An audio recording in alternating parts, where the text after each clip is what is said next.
We thank you for logging on to fan590.com. David Alter with me, Mark Masters of the National Post, getting you ready for the Argos and Ticats, the annual Labor Day game.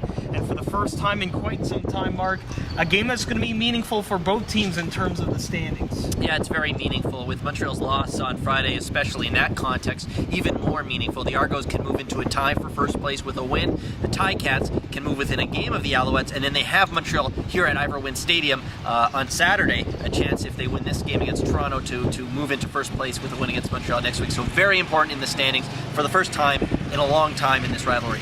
Last time these two teams met was just before the bye week for the CFL East, where the Ticats came into Rogers Centre and stole a game 16-12. You say stole because both teams didn't really play well offensively, but what can we expect from this? Does the hyped environment and being here at Iverwin make a huge difference, and that element of what is a tradition, will that play a huge factor into this game? Well, home field advantage, should be obviously be on Hamilton's side. This is going to be a sold-out crowd. It's always very emotional. Jim Barker this week telling a story about getting hit in the back of the head with a battery when he was coaching here earlier in his career, and so it will be a very intense atmosphere. Clint Lemons talked about it will be his first game in the CFL at a Labor Day game, in Hamilton, and he's been excited. He's getting excited about it.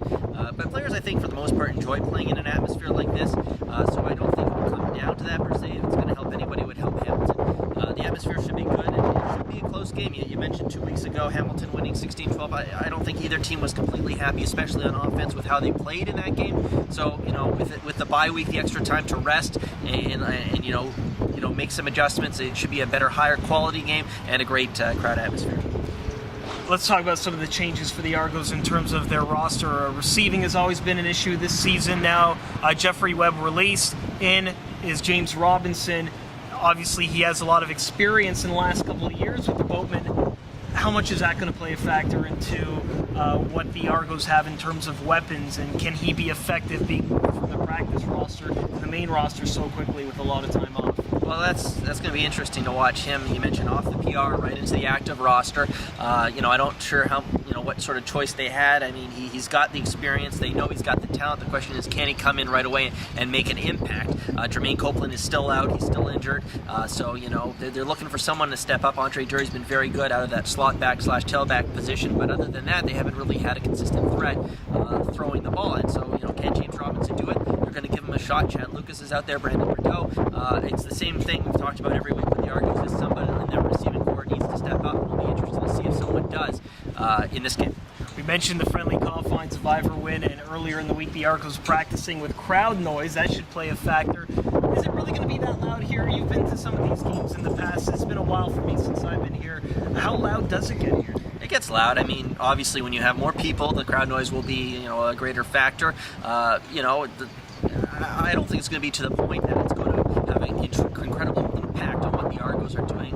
That's when you would think it would have the big impact, is when the Argos on offense and the crowd noise takes it up a notch. It will be loud, and it will be rowdy, but I think it will be nothing different. Cleo Lemon talked about in his news conference today about playing with the Miami Dolphins and facing against the New York Jets, and that rivalry being pretty heated. So he's been in heated rivalries throughout his career. I don't expect that as enjoyable as this crowd is going to be just to be here, the atmosphere is going to be incredible.